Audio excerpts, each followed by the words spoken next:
নমস্কাৰ বন্ধুসকল, আপুনি জীৱনত সঁচাকৈ সফল হ'ম বুলি ভাবিছে তেনেহ'লে আপুনি জীৱনত কম ইনফৰমেশ্যন ৰাখক, কম ইনফৰমেশ্যন প্ৰভাইডাৰ ৰাখক। ফৰ এক্সাম্পল, আপুনি কমকৈ টিভি চাওক, আপুনি কমকৈ নিউজ শুনক, কম মানুহক ফ'ল' কৰক। আপুনি অত্যাধিক মানুহ ফ'ল' কৰাৰ একো প্ৰয়োজন নাই। আপুনি একে সময়তে কেইবাটাও টিভি চেনেল, কেইবাটাও ইউটিউবাৰ্ছ, কেইবাজনো আপুনি মানুহক ফ'ল' কৰাৰ একো প্ৰয়োজন নাই। আপুনি যিমান কমকৈ ৰাখিব সিমানে আপুনি পাতল অনুভৱ কৰিব, আৰু আপুনি যিমান পাতল অনুভৱ কৰিব সিমানে জীৱনত আপুনি আগবাঢ়ি গৈ থাকিব পাৰিব। মই কোনো ধৰণৰ ওলোটা কথা কোৱা নাই।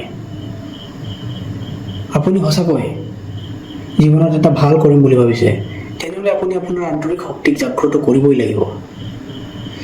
আপুনি বাহিৰৰ কথা শুনি, বাহিৰৰ পৰা মটিভেশ্যন আৰ্ণ কৰি, বিভিন্ন ধৰণৰ মানুহৰ বিভিন্ন ধৰণৰ কথা কাৰোবাক চাই পেলাই আপুনি জীৱনটো সফল কৰিব নোৱাৰে। আপুনি এজন দৰ্শক হৈ থাকি যাব জীৱনত। কিন্তু আপুনি যদি পাৰফৰ্মাৰ হ'ব বিচাৰে, আপুনি যদি প্ৰকৃত সফল হ'ব বিচাৰে তেনেহ'লে আপুনি দৰ্শকৰ আসনৰ পৰা আঁতৰি আহিব লাগিব। আপুনি ৰিয়েল ফাইটাৰ হ'ব লাগিব, আৰু সেই ফাইট কাৰ লগত কৰিব লাগিব? আপুনি নিজৰ লগতে কৰিব লাগিব।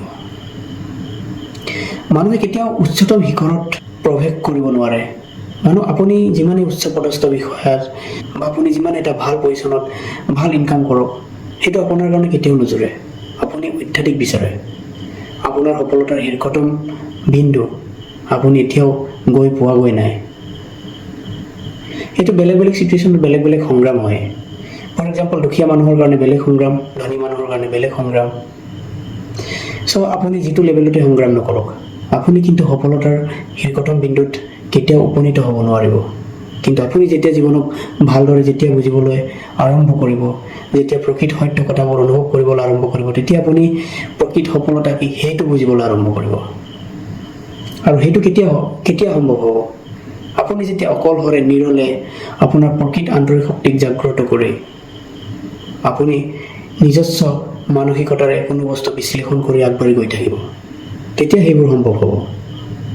কিন্তু আপুনি যদি বাহিৰৰ তথ্য, বাহিৰৰ পৰা শুনা কথাবিলাক, আপুনি বিভিন্ন ধৰণৰ বিভিন্ন কথা, বিভিন্ন মানুহৰ বিভিন্ন কথা, সেইবিলাক শুনি যদি আপুনি জীৱনটো আগবাঢ়ি লৈ যাব বিচাৰিছে তেনেহ'লে আপুনি ভুল কৰিছে।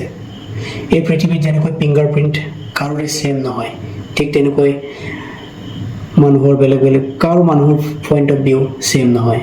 পইণ্ট অফ ভিউ কাৰোৰে ছেম নহয়, কাৰণ মানুহৰ পৰিৱেশ পৰিস্থিতি বেলেগ বেলেগ হয়।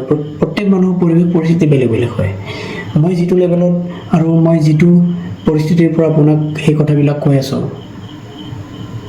সেই কথাটোকে মানুহে বেলেগ এটা পৰিস্থিতিৰ পৰা ক'বলৈ চেষ্টা কৰিব, তেনেহ'লে আপুনি কাৰ কথা শুনিব? আপুনি নিজৰ পৰিস্থিতিৰ মতে জীৱনক এনালাইচিছ কৰিবলৈ চেষ্টা কৰক। আপুনি বাহিৰৰ হুলস্থুল, হাই হুৰুমি, কোলাহল, বাহিৰৰ ইনফৰমেশ্যন, তথ্য, আৰ্টিফিচিয়েল ইণ্টেলিজেঞ্চ, বিভিন্ন ধৰণৰ কথা, আপোনাৰ কিমান চিন্তা, কিমান ইনফৰমেশ্যন, কিমান তথ্য আপোনাৰ মূৰৰ মাজেৰে পাৰ হৈ যায় আপুনিতো কেতিয়াও গম নাপায় সেইটো কথা। কিন্তু আপুনি যেতিয়া অকলশৰে নীৰৱে সংগ্ৰাম কৰিবলৈ আৰম্ভ কৰে তেনেহ'লে আপুনি এইবোৰক নিশ্চাত কৰিবলৈ আৰম্ভ কৰে। আপুনি কম কিতাপ ৰাখিব, কিন্তু উপযুক্ত কিতাপ আপোনাৰ জীৱনৰ কাৰণে। আপুনি কম বস্তু ৰাখিব, আপুনি মোবাইলৰ ব্যৱহাৰ কম কৰিবলৈ আৰম্ভ কৰিব, আৰু আপুনি প্ৰকৃত বস্তুবিলাক খুচৰি পঢ়িবলৈ আৰম্ভ কৰিব, আৰু সেইটোৱে আপোনাৰ সফলতাৰ প্ৰথম খোজ।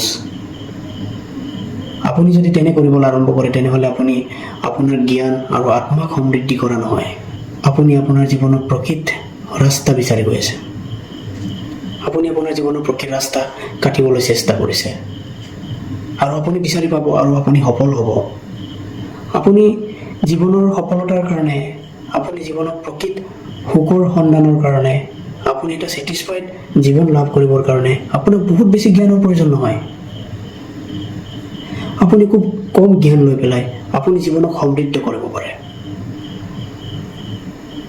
আপুনি খালি এটা জীৱনৰ এটা দৰ্শন শিকি লওক, জীৱনত এটা ফিলচফি শিকি লওক। আপুনি যাৰ জৰিয়তে জন্ম হৈছে, আপোনাক যিয়ে জন্ম কৰিছে, আপুনি যাৰ জৰিয়তে আপোনাৰ শৰীৰটো জীয়াই ৰাখিছে, আপুনি যাৰ জৰিয়তে আপুনি আপোনাৰ পেটটো পুহি ৰাখিছে, সেইবিলাকৰ ধাৰ উতৰাবলৈ চেষ্টা কৰক। সেইবিলাকৰ প্ৰতি কৃতজ্ঞ হ'বলৈ চেষ্টা কৰক। সেইটো হ'ব আপোনাৰ জীৱনৰ শ্ৰেষ্ঠতম দৰ্শন, আৰু সেই দৰ্শন লৈ পেলাই আপুনি জীৱনটো আগবাঢ়িবলৈ চেষ্টা কৰক। আৰু যদি আপুনি সেই দৰ্শন ফুলফিল কৰিবলৈ চেষ্টা কৰে, তেনেহ'লে আপুনি অট'মেটিক আপুনি আপোনাৰ প্ৰকৃত জীৱনৰ সন্ধান কৰিবলৈ আৰম্ভ কৰিব। আপুনি আপোনাৰ পিতৃ মাতৃক তাৰ ঋণ শুধৰাবলৈ চেষ্টা কৰক। যদি পিতৃ মাতৃয়ে আপোনাক মৰম দিছে, তেনেহ'লে আপুনি সেই মৰম ঘূৰাই দিয়ক। আপুনি মৰমৰ সলনি মৰম দিয়ক। আলপৈচানৰ সলনি আপুনি আলপৈচান কৰক।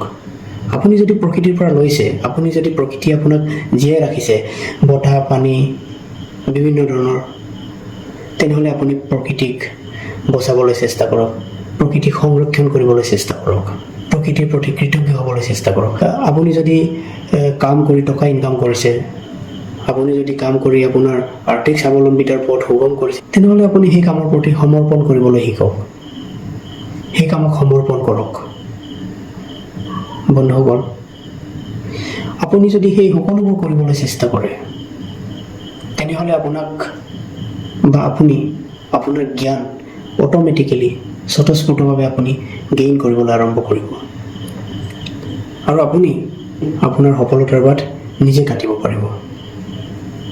আৰু সেইটোৱে মই কৈছোঁ, আপুনি সেই দৰ্শন অৱলম্বন কৰক জীৱনত আৰু আগবাঢ়ি যাওক অকলশৰে, নিৰলে। এইটো মই নিসংগতা বুলি কওঁ। নিসংগতা আৰু নিৰলে, নিসংগতা আৰু অকলশৰীয়াৰ মাজত বহুত পাৰ্থক্য আছে। আপুনি অকলশৰে সংগ্ৰাম কৰক। আপুনি কম ইনফৰমেশ্যন ৰাখক। আপুনি এই মোবাইলৰ আৰ্টিফিচিয়েলৰ দুনিয়াৰ পৰা 1 মাহৰ কাৰণে আঁতৰি থাকক। 1 মাহ, 2 মাহ, 3 মাহ, 5 মাহ, 6 মাহ, এবছৰ, আপুনি যিমান পাৰে। আপুনি সেই কোলাহলৰ পৰা আঁতৰি থাকক। আপুনি হাইট হৈ যাওক 6 মাহৰ কাৰণে। আপুনি 6 মাহৰ কাৰণে আপুনি পঢ়িব বিচৰা বেষ্ট কিতাপসমূহ পঢ়ক। আপুনি জীৱনক লৈ এক্সপেৰিমেণ্ট কৰিবলৈ আৰম্ভ কৰক। আপুনি যিটো হ'ব বিচাৰিছে, সেইটোৰ কাৰণে আপুনি 6 মাহ সময় দিয়ক। আপুনি সেইটোৰ কাৰণে গভীৰ কামত মনোনিৱেশ কৰক। আপুনি ডিপ ৱৰ্ক কৰক। যিটো কাম কৰোঁতে আপুনি একো বস্তু আপোনাৰ মনলৈ নানিব, বা আপুনি গভীৰভাৱে কামত মনোনিৱেশ কৰিব। আপুনি 6 মাহৰ বাবে সময় দিয়ক, বা আপুনি হাইট হৈ যাওক হাই হুৰুমি কোলাহলৰ পৰা। আপুনি নেটৱৰ্কবিহীন পৃথিৱীত জীয়াই থাকিবলৈ এবাৰ পৰীক্ষা কৰক নিজক।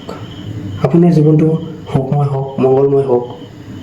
লগতে মোৰ চেনেলটো ছাবস্ক্ৰাইব কৰক, যাতে আপোনালোকৰ আগত মই সদায় মোৰ মনৰ কথাবিলাক, আপোনালোকৰ জীৱনৰ সমস্যাবিলাক আলোচনা কৰিবলৈ মই সুযোগ পাম।